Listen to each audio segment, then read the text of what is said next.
Ćao svima i dobrodošli na YouTube kanal Nataša Vodenčar Life Cover.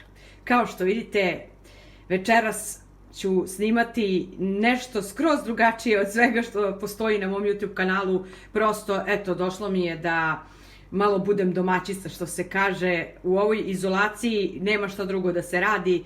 Inače sam neko ko izuzetno voli da prčka po kuhinji, međutim, ovo neko ubrzano doba me često navodilo da se hranim brzom hranom ili onako da idem po restoranima i onda sam manje provodila vreme spremajući sama neke svoje recepte koje sam ranije mnogo češće spremala.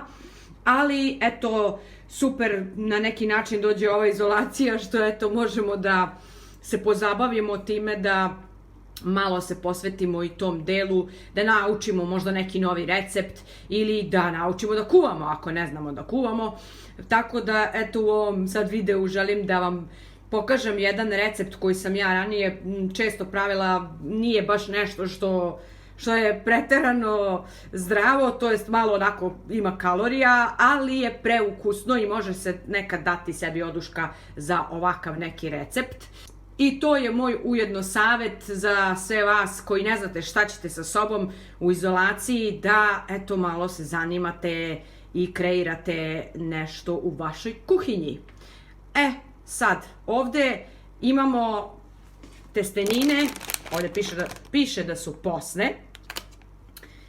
Kocka supe nam treba nam 3 kašike brašna, parmezan, kikiriki i šampinjoni. I naravno mleko nam treba, Znači sve je spremno pa ćemo da počnemo sa pripremom i na kraju ću da smislim kako se tačno zove ovaj recept.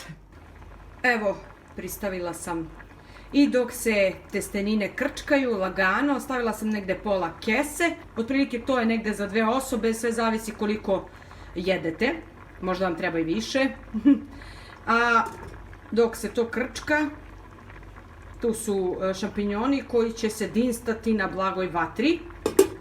Naravno, pečurke dinstamo na ulju i kad primetite da su otprilike gotove, da su onako omekšale, u to dodajemo kocku supe i 3 kašike brašna.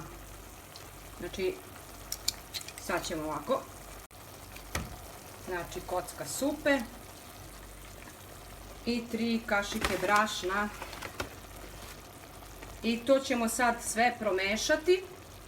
Kada smo sve dobro promešali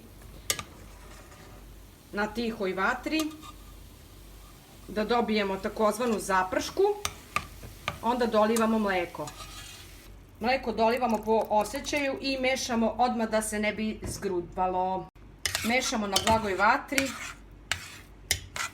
da se smesa zgusne, ali da ne bude previše gusta.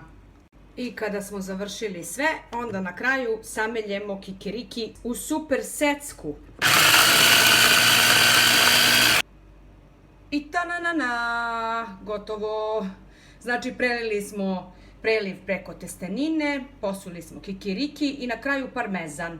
Svako može po ukusu, možete da stavite možda i rendani kačkavalj, kako god, možete da dodate šta god vama još padne na pamet. Pa po ovome bi se zvao recept pasta sa pečurkama, kikirikijem i parmezanom. Nadam se da vam se dopao moj recept i da ćete uživati u ovom ukusnom jelu. A usput stavit ću vam i u opisu ovog videa link sa mog drugog YouTube kanala da pogledate novi video i uživate dok klopate. Hvala vam i volim vas. Ćao!